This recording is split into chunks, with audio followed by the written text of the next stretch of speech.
You type an address, any address, a ranch behind a block wall, a starter home off a feeder highway, a split level you drove past once and never forgot.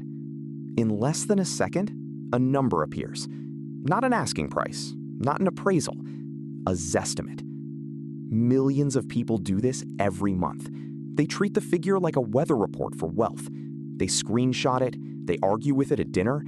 They believe, for a moment, that a website has already measured the most expensive object they will ever own.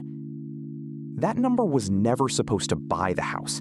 It was supposed to keep you on the page, to make you linger, to send you toward an agent, a mortgage, an advertisement. Zillow built a fortune by remaining weightless. Listings, traffic, leads. No drywall, no lawn, no keys in a corporate drawer.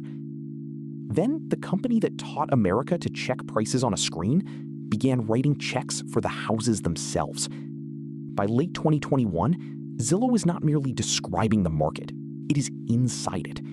Trucks idle outside properties a model has already purchased. Contractors wait for work orders generated far from the street. Inventory occupies zip codes that once existed only as rows in a database. The consumer ritual has inverted. The famous estimate is no longer a suggestion, it is a bid. And then, the bids stop.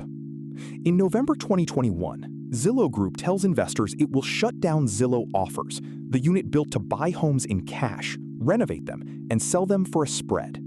The company that made home prices feel instant has discovered that houses are not pixels. They wait, they need roofs, they sit. The contradiction is almost elegant. A valuation engine famous for knowing what a house is worth cannot, at industrial scale, know what that house will be worth after paint, after delay, after a market that refuses to hold still. People who grew up refreshing a Zestimate now watch its inventor drown in addresses it cannot profitably leave. How does a number on a screen become a stack of real keys? And why does the most data-rich housing company in America lose the ability to price a house? When Zillow went live in February 2006, it did not look like a Landlord. Rich Barton and Lloyd Frink, the pair who had already helped turn plane tickets into a search problem at Expedia, pointed the same instinct at housing. They put estimated values on tens of millions of American homes, whether the owners had asked or not. Realtors called the figures reckless. Homeowners called the figures low, then high, then obsessed over the difference. Traffic arrived anyway. The Zestimate was not a secret formula for buying. It was bait. A public number created a reason to return, to click a listing, to request a tour, to become a lead that an agent would pay to receive. For years, that was the entire design. Zillow Group, after absorbing Trulia in a 2014 deal that closed in 2015, remained a media company wearing a real estate costume. Servers scaled. Inventory did not. The firm sold attention and introductions. It did not have to paint a bathroom in Dallas. That absence of weight was the advantage most viewers never named. A marketplace can be wrong about a price and still collect an advertising dollar. A principal who is wrong about a price owns the mistake until a stranger writes a check. The people who first tried to own the mistake called the category iBuying. In 2014, Opendoor began making cash offers in Phoenix, promising sellers a date, a number, and an exit without Sunday open houses. The fee was the point. Certainty had a price. Repair deductions had a price. Holding the asset had a price. If the model was good enough, the spread would cover fees, repairs, and holding costs, and still resemble a software margin. Phoenix was not a coincidence. Production housing, rapid turnover, relatively comparable floor plans, a climate that does not hide water in the walls the way a Midwest freeze does. An algorithm prefers a city that repeats itself. Zillow watched a rival collect the transaction that Zillow's own traffic had helped create. In 2018, it launched Zillow Offers, starting in that same laboratory market and then fanning into other Sunbelt metros where the housing stock looked model-friendly. Las Vegas, Atlanta, Orlando, later more. The public story was convenience, make selling as simple as checking a Zestimate. The internal story was capture. If you already score the nation's homes every day, why rent that score to someone else's balance sheet? What most people missed is that an estimate and an offer are different instruments. A consumer-facing Zestimate can be wrong and still be useful, wrapped in a range, updated, forgiven. An offer locks capital. It must survive renovation, days on market, property tax, insurance, interest, and the mood of the next buyer. It must be right, not about last month's comparable sales, but about a future closing that has not happened. Between 2018 and early 2020, the experiment looked merely ambitious. Volumes were small against the size of American resale. Then, the pandemic arrived. In March 2020, the country paused showings. By summer, mortgage rates had fallen, remote work had loosened geography, and prices in many of Zillow's chosen metros were no longer walking. They were running. Cash certainty became a product sellers could feel in their hands. iBuyers, who could close without a chain of buyers, looked briefly like infrastructure. Zillow leaned in. Headcount around offers and renovations grew. Markets multiplied. The company that had spent a decade insisting it was Switzerland between buyers and agents began behaving like a retailer of unique, immovable goods. Two facts hid in plain sight. First, local knowledge is not a romantic myth. School boundaries, HOA politics, a flooding street, a kitchen that photographs well and lives badly, these do not always live in the assessor's file. Second, a model trained on yesterday's closings is a rearview mirror. In a market moving several percent in a month, the mirror shows a different country. By 2021, the website that never needed a spare key is accumulating spare keys. The blind spot is not a lack of data. It is the belief that enough data can stand in for a walk through the house, and that a walk through the house can be scheduled as if it were a software deploy. Rich Barton did not return to Zillow in 2019 to run a prettier classified site.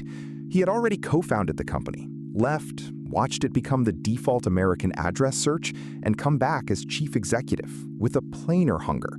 Stop being the place people look, start being the place people transact. Spencer Raskoff, the CEO who had taken Zillow through its public years, stepped aside. Around him sat a set of incentives that did not require a villain. Advertising from agents was lucrative and also politically awkward.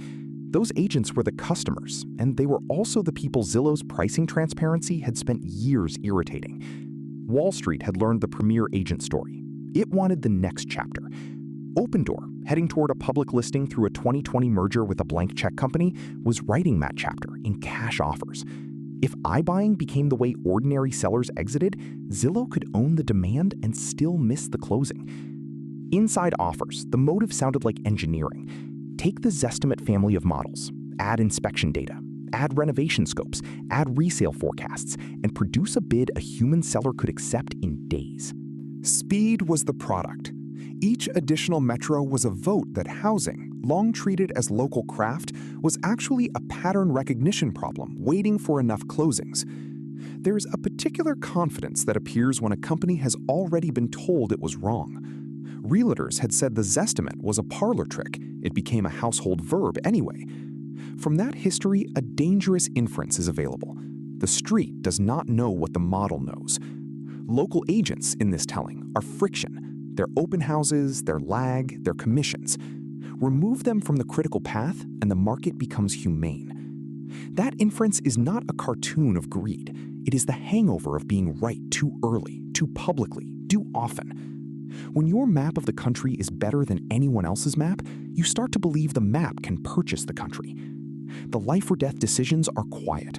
Expand into another metro before the renovation pipeline in the last one is stable. Raise offer aggressiveness so conversion does not lose to Opendoor. Staff a contractor network as if crews were cloud capacity. Keep buying when prices are rising, because rising prices make yesterday's model look like a genius, and geniuses do not tap the brakes. On the other side of the table, a seller in a hot market is not thinking about Zillow's resale forecast. They are thinking about a job in another state, a divorce, a rate lock, a landlord who will not wait. The cash number that arrives on a phone feels like mercy. Zillow's offer team is paid to produce that mercy at scale. Mercy, purchased by the thousand, is inventory. The company is trying to be two creatures at once, a trusted scoreboard and a hungry buyer. Those roles collide. Fair and sharp are not the same setting on the same dashboard. By 2021, the obsession is no longer whether iBuying belongs on the website. It is whether Zillow can be the category's volume leader without becoming a construction firm. The answer is about to arrive in drywall dust, not in a slide. Through the first half of 2021, the buying does not feel like a warning. It feels like a harvest.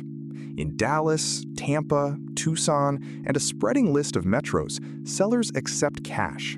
Closings stack.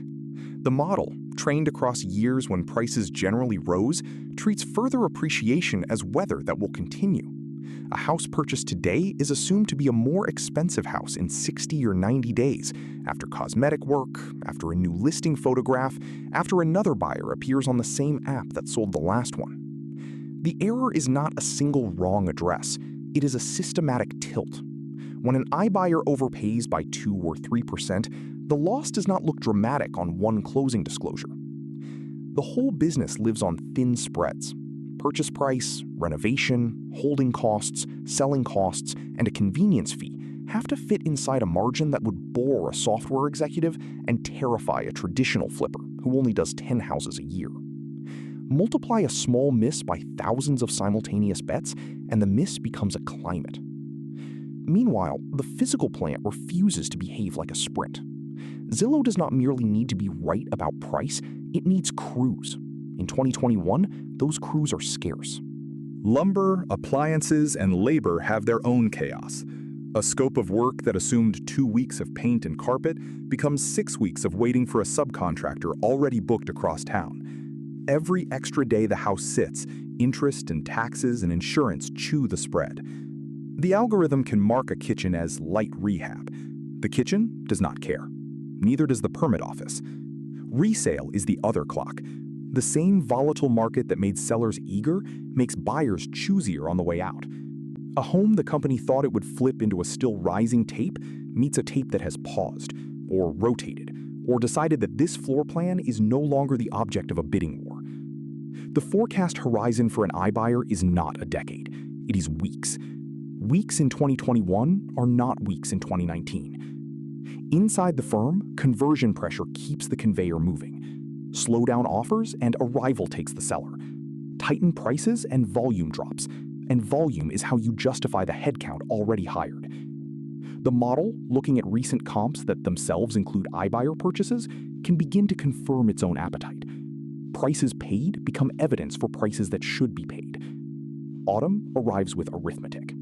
Operators see days in inventory stretching. Finance sees resale values undershooting the bid file.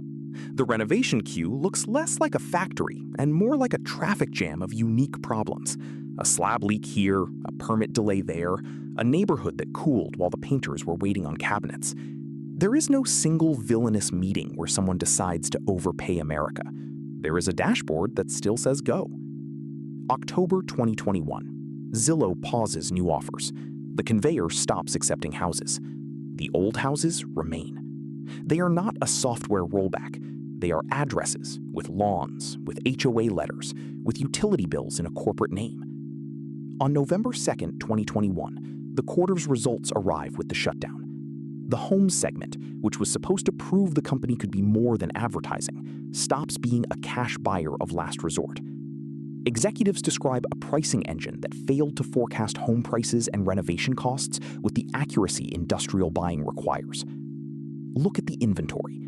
Roughly 18,000 homes, some already owned, some under contract, enough dwellings to populate a small city if you lined them along one street. Each needs a path out, a retail buyer, an investor, a discount, a waiting period. The title of this story means exactly that. The iBuying division incurred an $881 million net loss in 2021 and was forced to liquidate on the order of 18,000 homes when it shut down. It does not mean Zillow Group went bankrupt. It does not mean every single house sold at a loss. The company that industrialized the guess records an $881 million annual loss for the division. Nearly $1 billion, attached not to a collapsing national market in the abstract, but to a specific operating choice: buy at scale into fog. Q3 and Q4 were fused to be a single thunderclap. Write-downs, paused inflows, a liquidation calendar. Homes purchased on the assumption of continued heat must be marked toward a colder resale. Accountants do what the model did not. They recognize the gap. The gap has payroll attached. Zillow says it will reduce its workforce by about 25%, on the order of 2,000 people, many hired to make offers real. Operations, renovations, closings, the human layer underneath the bid. The cameras on the call do not blink. Executives search for language that is not humiliation. They say the company moved too far, too fast. They say forecasting broke down over a horizon of weeks. They do not need to announce that drywall has veto power over code. The doors say it. What follows is operational, not operatic. Price cuts, conversations with institutional buyers who purchase in bulk what consumers will not take at the original number. Months of unwinding what a few quarters of confidence assembled. Opendoor remains in the category. The consumer site remains up. The advertising engine, the original weightless business, remains to catch the company when the heavy business fails. The wound stays open in the filings. A firm that believed big data could replace local market knowledge has been forced to remember that a house is a local object, renovated by local hands, sold to a local mood. Scale did not average the errors away. Scale multiplied them, then made them visible, then made them unsellable on the old terms. And then everything breaks at the level that matters to a public company. Not existence, but the story it told about itself. Zillow can still show you a number for your address. It can no longer pretend that number is a license to own the block. After the trucks leave, the website remains. The consumer habit survives. Zillow Group goes on selling the introduction between a household and a professional who will walk the rooms. The asset-light business, once treated as a prelude, is revealed as the thing that could survive contact with reality. The mirror still works. It just no longer tries to buy what it reflects. The intention was never cartoon evil. Friction in housing is real. People miss job starts because a buyer financing falls through. Divorces stall in listing purgatory. A cash date on a calendar is a kind of mercy, and mercy is a product someone will try to manufacture. The disaster is what happens when mercy is manufactured faster than kitchens can be finished, faster than prices can be known, faster than a city can absorb a corporate seller. Tech disruption likes to describe the physical world as a backlog. Listing photos, e-signatures, wire instructions, those were genuine backlog. The joist in the ceiling is not backlog. The joist is the product. You can put a camera in every room and still not own the room's future price. You can hire 1,000 contractors and still discover that contractors are not instances of a class. They are people with other jobs in a year when everyone wants them. There is a principle here that does not require a sermon about capitalism. It is about the difference between a catalog and a warehouse. A catalog can be wrong and still be useful. A warehouse charges you for being wrong, by the night, by the insurance policy, by the lawn that grows whether or not the model has a meeting. Companies that win in bits often take that winning as a passport into atoms. Some passports are valid. This one, at this scale, with this forecast horizon, was not. Zillow's retreat is therefore not a morality play about hubris in the abstract. It is a case study in operating choice. They attempted to compete with specialists by turning a media advantage into principal risk. The media advantage remained. The principal risk did not pay rent. After the unit is gone, the familiar consumer experience is almost unchanged, which is its own kind of verdict. The company that tried to become the market is, again, the mirror of the market. Familiar life hid a decision, whether to remain the scoreboard or to pick up the hammer. They picked up the hammer. The hammer was heavier than the model.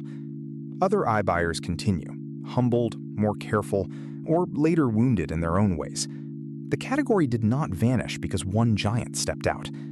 The more durable fact is smaller and stranger. Local knowledge, so often mocked as anecdote, turned out to be a risk control. Walking the house was never nostalgia. It was underwriting. Imagine a porch light left on a timer in a property that briefly had a corporate landlord. No journalist is there, no dashboard is there. A neighbor still does not know the acronym of the division that once held the deed. The light simply does what lights do. That is the aftertaste of a strategy that tried to make homes behave like rows. Rows do not need porch lights. People do, and people arrive late, and they negotiate, and they change their minds. If a forecast cannot survive a month of weather, what else have we built that only works while the weather holds?